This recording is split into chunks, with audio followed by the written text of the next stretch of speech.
Angelica Elizabeth Zambrano Mora. May edad na 18. Tinanggap ko ang Panginoon nung ako'y 12 taon. Ngunit wala ni isa sa aking mga kaibigan ang ebangelista at pakiramdam ko nagmukha akong kakaiba. Kaya dahil doon, lumayo po ako sa Diyos at namuhay sa kasamaan.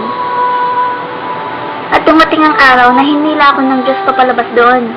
Pagdating na aking 15 kaarawan, nakipagkasundo ako sa Panginoon na bumalik sa Kanya. Ngunit naging pabago-bago ang aking isip. At dahil doon, dumating sa punto na pinagsabihan ako ng aking ama at sinabing, hindi mo kailangan maging ganyan, anak. Hindi mo kailangan maging katulad nila. Hindi magandang tignan at ito'y mali. Ngunit dahil malayo nga ang loob ko sa Panginoon, ang naging sagot ko ay, ito ako at kung paano ko gusto. Walang sino man ang pwedeng magsabi kung ano ako dapat. Kung ano ang dapat kong gawin, o kung paano ako manamit o kumilos. At ang naging sagot ng aking ama ay, ang Diyos na ang bahala sa iyo.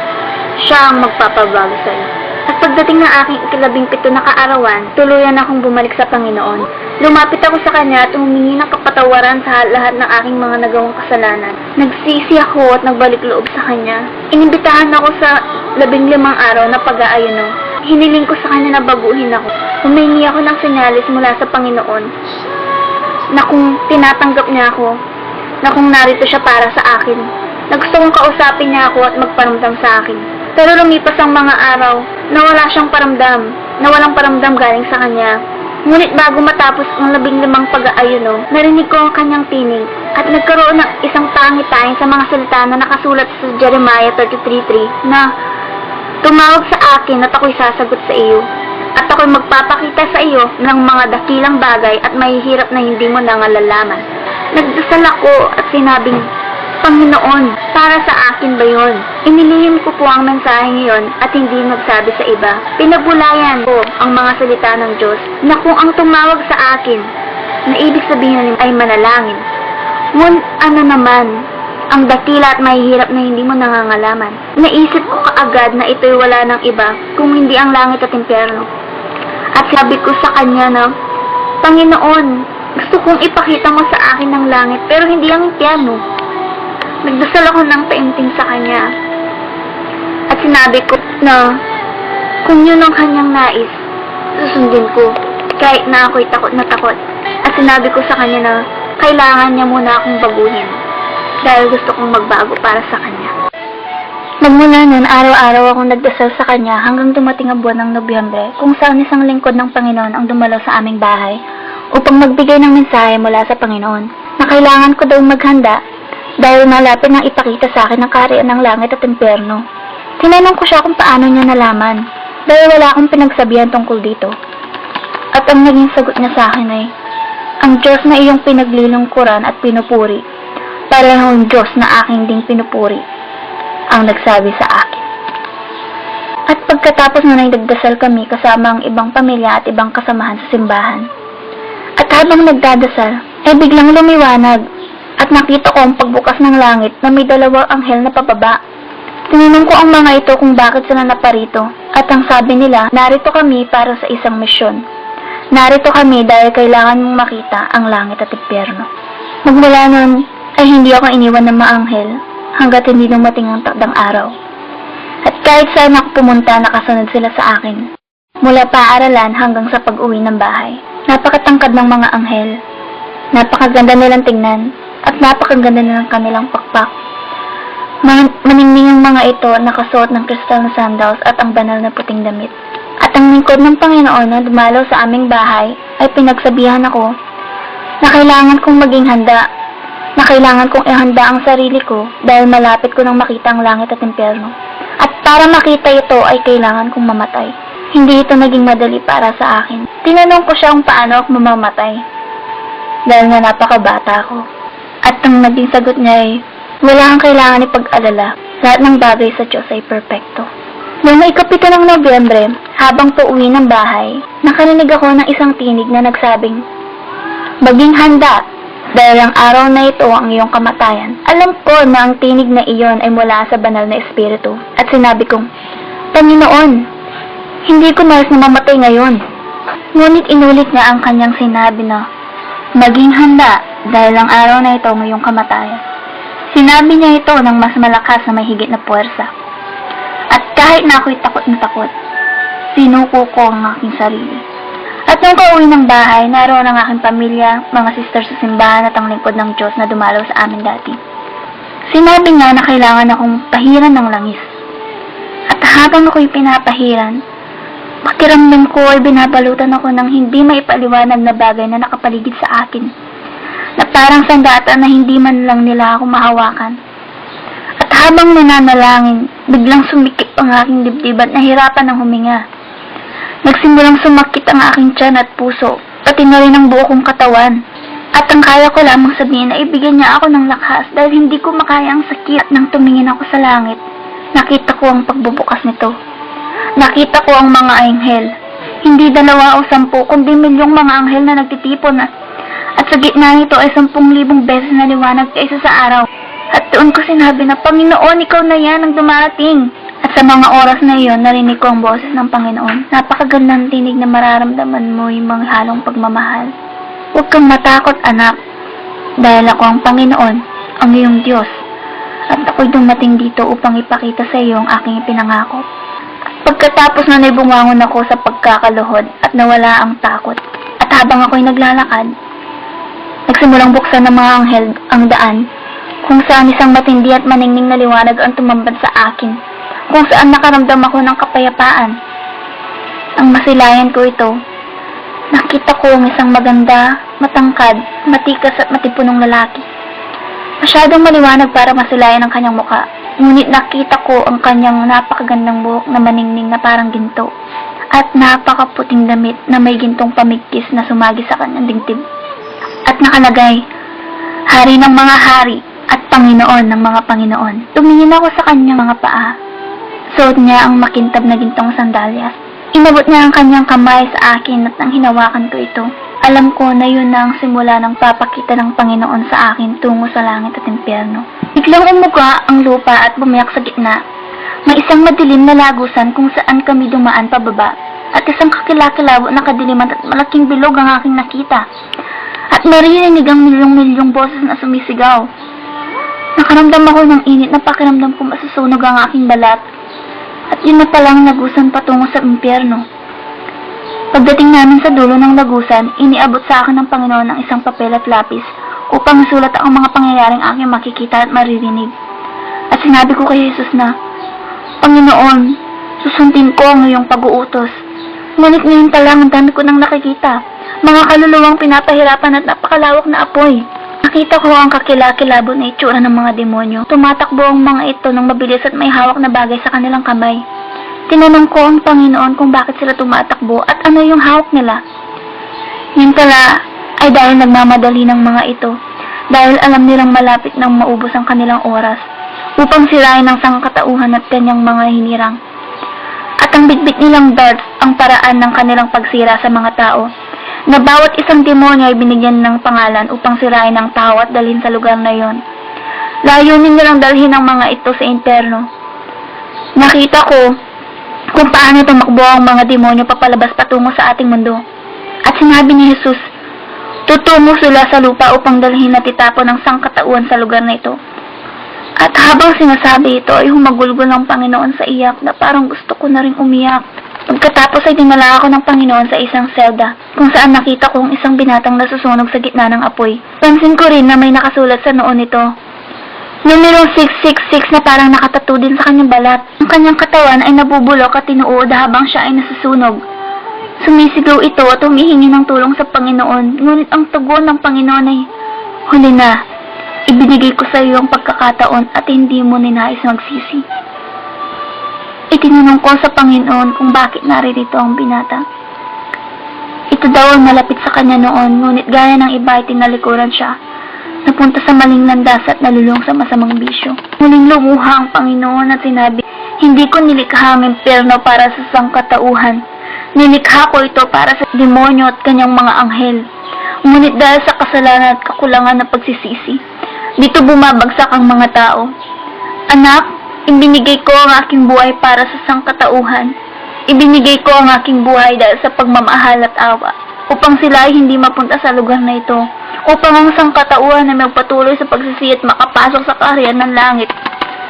Doon ko nakita kung gaano hindi matiis ng Panginoong pagluha dahil sa sakit na kanyang nadama habang pinagmamasdan ng mga tao sa impyerno. Sadyang nakakakilabot at nakakatakot ang lugar na iyon. Ngunit dahil kasama ko ang Panginoon, pakiramdam ko ako'y ligtas. Itinanong ko siya kung may kamag-anak ako sa lugar na iyon. At dinala niya ako sa kabilang selda kung saan nakita ko ang isang babaeng hinuud ang kanyang mukha at mga demonyong walang tigil sa pagsaksak sa kanyang katawan. Sumisigaw ito at humihingi ng tulong sa Panginoon. Nagmamakaawa na patawarin at ilabas sa lugar na yon kahit sa loob lamang ng 1 minuto. Hindi ako makapaniwala na makakakita ako ng isang kamag-anak sa lugar na yon. Iyon ang aking lola. Dahil sa hindi pagpapatawad, hindi rin siya pinatawad ng Panginoon. Ayon sa Panginoon, may pag-asa kapag magpatawad habang ikaw ay nasa lupa, at ang mga hindi marunong magpatawad ay hindi makakapasok sa kaharian ng langit. Habang kami ay paalis sa lugar na yon, nakita ko na napakaraming kaluluwa na nahihirapan at nasusunog sa impyerno. Karamihan sa kanila ay niabot ang kanilang kamay upang humingi ng tulong at pakiusapan ng Panginoon na ilabas sila. Ngunit wala nang magawa ang Panginoon at bigla niyang sinabi sa akin na masakit para sa akin na makita ang bagay na ito. Kaya pakiusap, sabihin mo sa mga tao na habang sila ay nabubuhay sa mundo, may pag-asa pa silang magsisi. Bago kami umalis, may huling tugon pang pinakita sa akin ng Panginoon. Sinabi niya na maraming mga sikat na tao sa impyerno at nakarating kami sa lugar kung saan nakita ko ang isang babae. At sinabi ng Panginoon, yung babaeng nakikita mo ay si Selina. Sumisigaw ito at nagmamakaawa sa Panginoon. Ngunit gaya ng sagot niya sa iba, huli na nga ang lahat. Tumingin sa akin ng babae at sinabing, pakiusap, sabihin mo sa mga tao nangyayari dito. Sabihin mo na huwag silang pumunta dito. Sabihin mo huwag na nila pakinggan ang mga kanta ko o kahit awitin ng mga ito. At tinanong ko siya kung bakit. Sinabi niya na bawat oras na ipatugtog at awitin ng kanyang mga kanta ay lalo siyang pinahihirapan sa impyerno at hahagisan ng sibat ng mga demonyo. Maliban dito ay lumalapit din ang mga tao papunta sa impyerno. Tinignan ko ang buong lugar at punong-puno ito ng mga artista at singer na namatay na. Wala silang ginawa kundi magkanta ng walang tigil. Sinabi ng Panginoon na, anak, kung ano man ang ginagawa ng isang tao sa lupa at hindi pa nagsisisi, ayun din ang gagawin dito. At dinala ako ng Panginoon sa lugar kung saan nakita ko ang isang kilalang tao. Noon, akala ko, lahat ng tao na mamatay ay napupunta sa langit. Na lahat ng nagsisimba ay napupunta sa langit. Ngunit mali ako, dahil nakita ko ang isang papang naghihirap sa impyerno. Tinignan ko ang kanyang mukha, at siya ay si Pope John Paul II.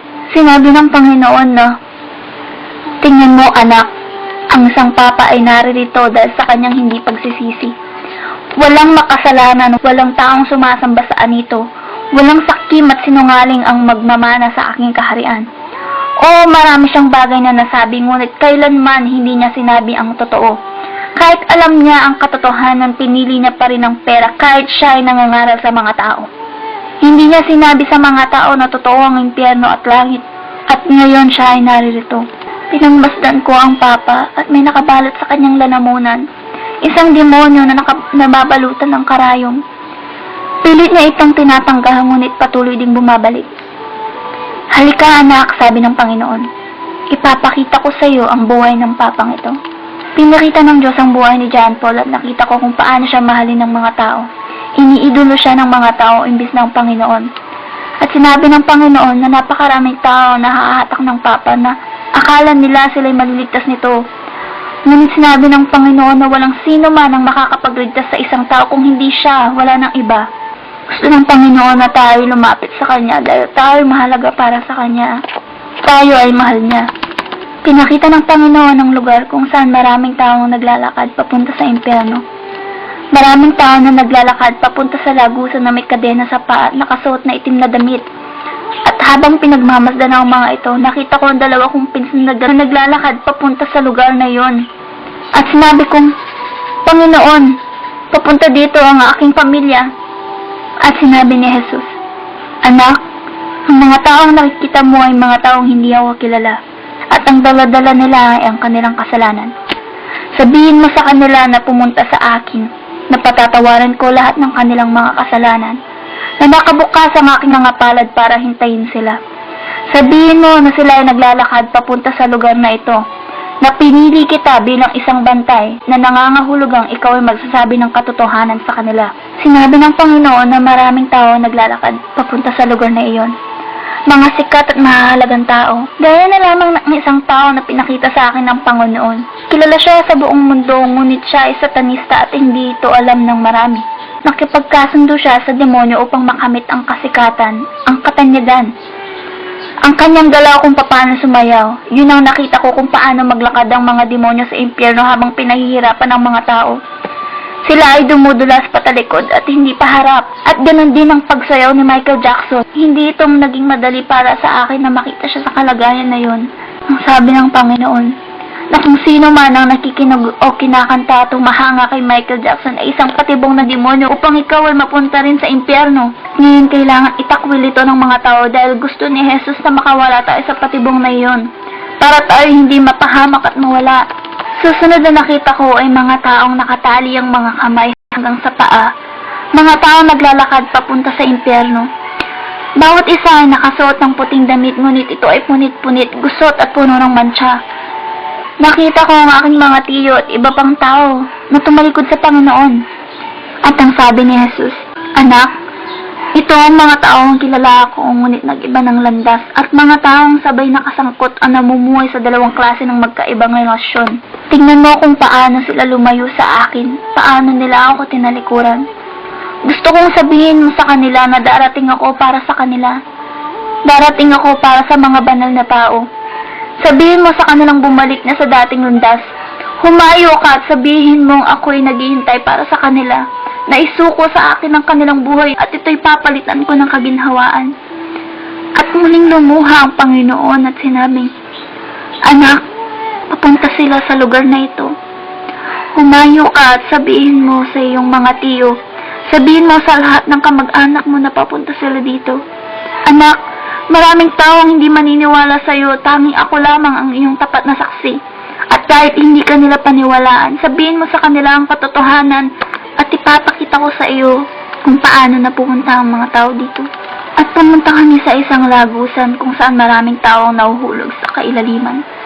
Hindi 1 o 2,000, kundi parang mga buhangin sa dagat na hindi mabilang. At sinabi ng Panginoon, "Anak, yan ang paraan kung paano masira ang sangkatauhan, kung paano sila mawala. Masakit kung paano ko sila makitang mawala, kung paano mawasak ang kanilang buhay." At dinala ko ng Panginoon sa isang selda. Nakita ko ang mga iba't ibang klase ng demonyo. May lamesa at mga nakapaikot na mga upuan. At sinabi ni Jesus, Dito rin nagpupulong ang mga demonyo at nagpaplano kung anong gagawin sa sangkatauhan. Araw-araw silang nagpupulong at nagpaplano kung paano nila wawasakin ng mga pastor, pamilya misyonaryo, mga ebanghelista at lahat ng mga nakakakilala sa akin. Gusto nilang wasakin ang buhay ng mga ito. Alam nila na ang mga taong ito ay singil sa libo-libong sangkatauhan, kaya gusto nilang sirain. Humayong ka, anak, at sabihin sa mga pastor na sabihin ang katotohanan, na sabihin lahat ng bagay na aking sinasabi, na huwag itong itago sa kanilang sarili lamang. At bago tayo umalis dito, may gusto pa akong ipakita sa iyo. May mga kabataan din na napunta sa lugar na ito. At sinabi ko, mga bata sa lugar na ito? Bakit po, Panginoon? Sinabi sa iyong banal na kasulatan na hayaan ang mga bata na lumapit sa akin at huwag silang pigilan sapagkat sila'y nabibilang sa kaharian ng Panginoon. Sumagot si Jesus ng, Totoo, ang kaharian ng langit, ngunit ang batang iyon ay kailangan lumapit sa akin. Dahil kung sino man ang lumapit sa akin ay hindi ko itatakwil. Kagad ipinakita sa akin ang 8 taong gulang na bata na nasusunog sa apoy. Umiiyak ang bata at sinabing, Panginoon, maawa ka sa akin. Alisin mo ako sa lugar na ito. Ayoko dito. Patuloy ang pag-iyak at paghiyaw ng bata at ito'y napapaligiran ng mga demonyo na kahawig ng mga cartoon. May dragon, Boise, Ben 10, Pokemon, Dora at marami pang iba. At tinanong ko sa Panginoon kung bakit naririto ang bata. At pinakita sa akin ng Panginoon kung paano namuhay ang batang ito. Nakita ko kung paano gugulin ng bata ang kanyang oras. Na sa buong araw ay walang ginawa kundi manood ng TV, panoorin ng mga cartoon. At sinabi ng Panginoon, Anak, ang mga cartoon, pelikula, mga soap opera na pinapakita araw-araw sa telebisyon ay instrumento ng demonyo para masira ang sangkatauhan. Sabihin mo sa mga magulang na turuan ng kanilang mga anak gaya ng nakasulat sa aking mga salita. Sinabi ng Panginoon na maraming bata sa lugar na yun dahil sa pagsuway. At tinanong ko siya, Panginoon, sabihin mo sa akin, bakit may mga bata sa lugar na ito? At sumagot si Jesus na, kapag ang bata may kaalaman na mayroong langit at impyerno, kung gayon may pagpipilian sila kung saang lugar nila naisin. Marami pang mga bagay na pwedeng ikwento tungkol sa impyerno. Pero sa ngayon, nais ko na munang ibahagi kung ano ang akin nakita sa kaharian ng langit. Sinabi ni Jesus na ipapakita niya sa akin kung ano ang kanyang inihanda para sa kanyang mga banal na tao.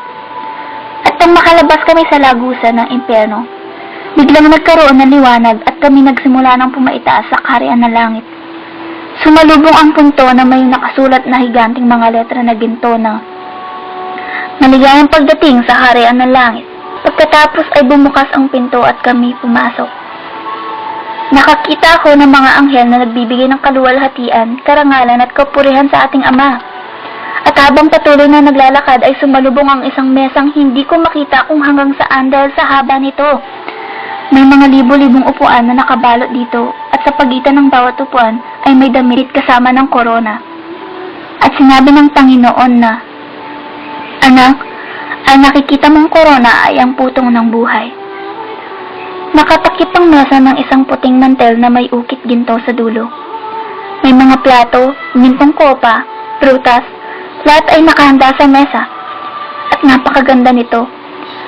May isang napakalaking lalagyan sa gitna ng mesa na naglalaman ng alak para sa hapunan. At sinabi ni Jesus, Anak, lahat ay handa na para sa pagdating ng aking iglesia. Pumunta kami sa ibang lugar at nakita ko ng napakaraming tao sa hardin. Mga taong kilala mula sa Biblia, ngunit hindi sila matanda kung hindi mga bata. At meron isang binata na may hawak na malaking panyo, sumasayaw at pinapaikutan ng Panginoon. At sinabi ni Jesus na, Ang binatang nakikita mo ay ang lingkod na si David. At yun si Joshua, Moses, at yung isang binata ay si Abraham. Yung babaeng nakikita mo banda roon ay ang aking lingkod na si Magdalena at Sarah. Biglang sinabi ng Panginoon na siya si Maria, ang nagbigay ng kapanganakan sa Jesucristo na ako. Gusto kong malaman mo na wala siyang nalalaman sa lahat ng nangyayari sa lupa. Kaya kailangan mong sabihin sa lahat na totoo ang impyerno, na mahal ko sila, na gusto ko silang magsisi para makapasok sa kaharian ng langit. Sabihin mo na walang kinalaman si Maria sa lahat ng nangyayari sa mundo, na ang dapat lang nilang purihin ay wala nang iba kung hindi ako. Dahil hindi si Maria o kung sino mang santo ang makakapagligtas sa kanila. Ako lamang ang makakapagligtas, wala nang iba, wala na. Ang mga tao ay naloko sa paniniwala sa mga santo na hindi naman pala. Na ito ay likha ng mga kamay ng tao na pinapasukan ng demonyo para maloko sa paniniwala. Gusto ng Panginoon kung ano ang makabubuti para sa lahat. Gusto niya makapasok lahat sa kanyang kaharian na magsisi at umalis sa pagsamba sa mga Diyos. Si Jesus ng Nazareth lamang ang makakapagligtas, ang nagbigay ng buhay niya para sa lahat. At sinabi niya na, pakiusap anak, huwag mong itikong ang iyong bibig at sabihin mo sa kanila ang katotohanan. Sabihin mo kung ano ang pinakita ko sa iyo. Lumingon ako sa malayo at nakita kong lungsod na maningning. Ayon sa Panginoon, ito ay ang mga mansyon na nakahanda para sa kanyang mga tao. Nagsimula kaming maglakad hanggang sa marating ang gintong tulay. At pagkatapos makatawid, ay nakita ko na lahat ng madaanan namin ay gawa sa ginto. Lahat ay napakaganda, napakagaling, parang maningning na salamin. Sadyang higit sa karaniwan. At nakita namin ang makalangit na tahanan at libo-libong anghel na gumagawa ng mansyon. Yung iba ay napakabilis at yung iba naman ay mabagal gumalaw. At may iba rin na halos wala nang ginagawa. At tinanong ko sa Panginoon, bakit ganon? May iba mabilis, may iba mabagal, at yung iba naman ay walang ginagawa. At sumagot siya na, yan ay kung paano magtrabaho ang aking mga tao sa lupa. Gagalaw ang anghel kung gagalaw ang tao. Sadyang hindi na nga kinakalat ang ebanghelyo. Hindi na sila nag-aayuno. Hindi na sila naglalakad sa daan upang mamigay ng mga artikulo na nagsasabi ng katotohanan. Ang aking mga tao ay nahihiya na ngayon. Sabihin mo sa kanila na bumalik sa dating daan. Ang mga anghel na nakita mong walang ginagawa ay pag-ari ng mga taong lumayo at tumalikod sa akin. At habang sinasabi ito ay napaluha muli ang Panginoon. At bigla nakarinig ako ng mga taong nagkakanta at hiniling ko sa kanya na dalhin ako sa lugar na iyon. At pinagmasdan lang ako ng Panginoon. Hindi ko makita ang kanyang mukha, ngunit nakikita ko ang galaw nito. At nakita ko ang mga luhang bumubuhos sa kanyang damit. Tinanong ko siya kung bakit siya umiiyak, ngunit ito ay hindi sumagot. Nakarating kami sa napakagandang hardin. Nakita ko ang mga bulaklak na umuugoy. Noon pala nanggaling ang tinig. Tinuro ng Panginoon ang mga bulaklak at sinabing, tingnan mo anak, pinupuri nila ako at sinasamba. Ang mga tao ay hindi na di tulad noon. Hindi na nila ako pinupuri at sinasamba. Hindi na nila ako hinahanap. Kaya ako ito sinasabi sa iyo. Gusto kong sabihin mo sa kanila na humingi sa akin ng tulong. Na lumapit sa akin dahil pupunta ako. Pupunta ako para sa mga taong naghahanap sa akin. Sa ngalan ng Espiritu at katotohanan. Para sa mga taong handa. Para sa mga taong pinagpala. Darating ako. Darating ako. At doon ko naintindihan kung bakit siya umiiyak. Dahil darating siya, ngunit hindi para sa mga hindi buong pananalig sa kanya. Babalik siya para sa mga taong nananalig sa kanya ng buo, sa espiritual at sa katotohanan. At sinabi ng Panginoon na kailangan ko nang bumalik sa lupa para ikalat sa mga taong aking nakita. Natotoo ang kaluwalhatian ng Panginoon. Natotoo ang aking mga nakita. Ito ay para lumapit sa kanya at magsisi sa mga kasalanan. Ako'y napaluha dahil ninais ko na sanang manatili sa langit at huwag nang bumalik sa lupa. Ngunit tinulo ng Panginoon ang lupa kung saan nakita ko ang aking pamilya. At sinabi ng Panginoon, oras na para bumalik ka sa lupa. Hinihintay ka ng pamilya at ng buong bayan. Lumusong ka sa ilog at ilubog ang iyong sarili. Ngunit bago ako umalis ay pinakita sa akin ng Panginoon ang kanyang pagbalik. kung paano mangyayari ang araw ng kanyang pagdating. Isang malaking screen ang lumantad sa akin. Inobserbahan ko ang buong mundo. At bigla naglaho ang libo-libong tao. Ang mga sanggol na nasa sinapupunan ng mga babae na naglaho at sila'y nagsisisigaw. Maraming mga bata ang naglaho. Ang mga tao ay nagsisitakbuhan, nagsisisigaw na, "Hindi ito maaari! Anong nangyayari?" At ang ibang tao na nakakakilala kay Jesus ay nagsasabing, dumating na si Jesus. At sinusubukan magpakamatay ngunit nananatili silang buhay. May mga aksidenteng nagaganap ngunit wala ni isang bangkayang makikita. Lahat ng tao ay buhay kahit na may pinsala sa katawan. At sinabi ng Panginoon na sa mga araw na iyon, ang kamatayan ay aalis. Sa mga araw na iyon, ang banal na espiritu ay mawawala sa lupa. Sinabi sa akin ng Panginoon, "Anak, sabihin mo sa mga tao na magsitawag sa akin habang ako'y malapit. Magiging huli na ang lahat para sa lahat ng maiiwan." Habang pinagmamasdan ng Panginoon ang mga taong naiiwan, nagsimula itong lumuha muli at biglang sinabing, "Anak, darating ako sa lupa gaya ng nakasuod sa Biblia. Sapagkat ang Panginoon din ang bababang mula sa langit na may isang sigaw, may tinig ng arkanghel, at may trumpeta ng Diyos. At ang mga matay kay Kristo ay unang mga bubuhay na mag-uli. Kung magkagayon, tayong nabubuhay na nangatitira ay aagawin kasama nila sa mga alapaap upang salubungin ng Panginoon sa hangin, at sa ganito isa sa Panginoon tayo magpakailanman. Ngunit hindi lahat ay papasok sa kaharian ng langit, kundi ang gumaganap ng kalooban ng aking Ama na nasa langit. Sapagkat sinabi ng Panginoon sa akin na, sundin ninyo ang kapayapaan sa lahat ng mga tao, at ang pagpapakabanal na kung wala sa iyo'y sino man ay di makakakita sa Panginoon. Ngunit tungkol sa araw at oras na yaon walang makakaalam, kahit ang mga anghel sa langit, hindi ang Ama lamang." Pagkatapos magsalita ng Panginoon, ibinalik ako sa lupa. Umabot ng 5 oras bago ko namulat ang aking mga mata at nakapagsalita. Ngunit sobra akong nanghihina at hindi makapagsalita ng maayos. Umabot na ng 2 linggo bago ko nabawi ang aking lakas, at doon ko palang nasabi sa kanila ang lahat ng aking nakita. At sa mga panahon na yon ay dumating ang mga demonyo para pahirapan ako. Nanatili sila ng 3 araw sa amin. Gusto nilang makipagkasundo sa akin na itikom mga aking bibig, na wala akong dapat ipagsabi sa lahat ng aking nakita sa impyerno dahil kung hindi ay papatayin nila ako. Inalabanan ko ang mga ito ngunit wala akong sapat na lakas. Sinusubukan ko silang labanan muli at biglang nagkaroon ng liwanag. Yun ang Panginoon, at doon ay naglaho ng mga ito. Ang patotoong ito ay hindi kasinungalingan, hindi biro, hindi kwento o panaginip. Totoo ang impyerno sa lahat ng mga hindi naniniwala. Gusto kong ipaalam sa inyo na totoo ito.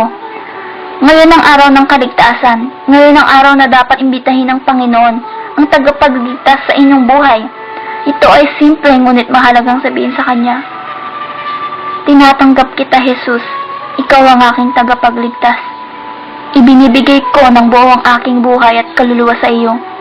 Gusto kitang makasama ng walang hanggan. Piliin mo ang iyong kapalaran, buhay o kamatayan, langit o impyerno, si Jesus o ang diablo. Ito ay malinaw kung ikaw ba ay nabibilang kay Jesus o sa demonyo. Kahit na ang ginagawa mo ay mabuti o masama, ikaw ang pipili ng tadhana, buhay na walang hanggan o dagat ng apoy.